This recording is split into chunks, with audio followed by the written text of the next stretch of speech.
All right, students, let's continue.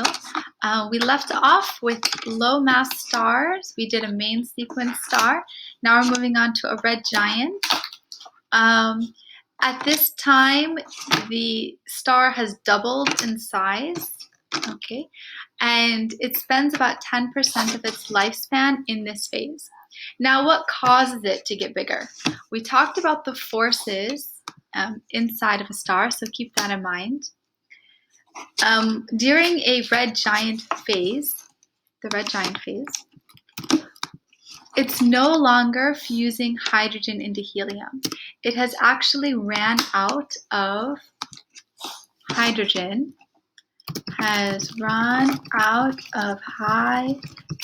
fuel, and it's now using the helium to fuse carbon and oxygen. It's using the helium to make carbon and oxygen. Okay, this process produces a lot more energy, a lot more pressure than just helium or hydrogen into helium.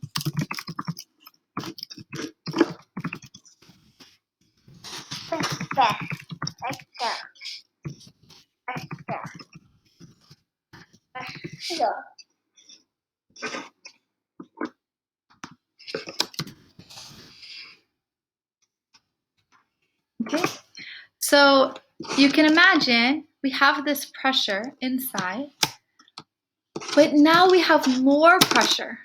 So it's going to be pushing more outward. Okay, so what's going to happen? Is the star going to get bigger or is the star going to get smaller? If we have more pressure pushing outwards, our star is going to get bigger. Okay? Because there is more pressure, our star is now going to get larger. Okay? So this is what is happening inside of a red giant. Eventually, it gets so big that gravity cannot hold it anymore, cannot hold it together anymore.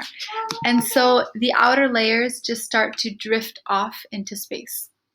Okay, so it becomes so large that gravity cannot hold it anymore, and the layers just drift off into space. This is called a planetary nebula. Okay, so let's talk about planetary nebula quickly.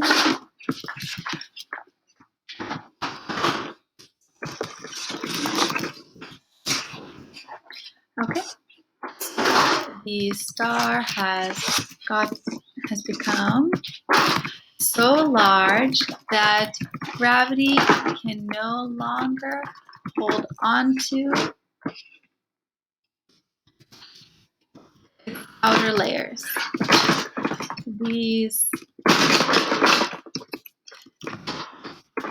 outer layers drift into space, forming a planetary nebula. And we talked about a nebula before. Mama. Okay.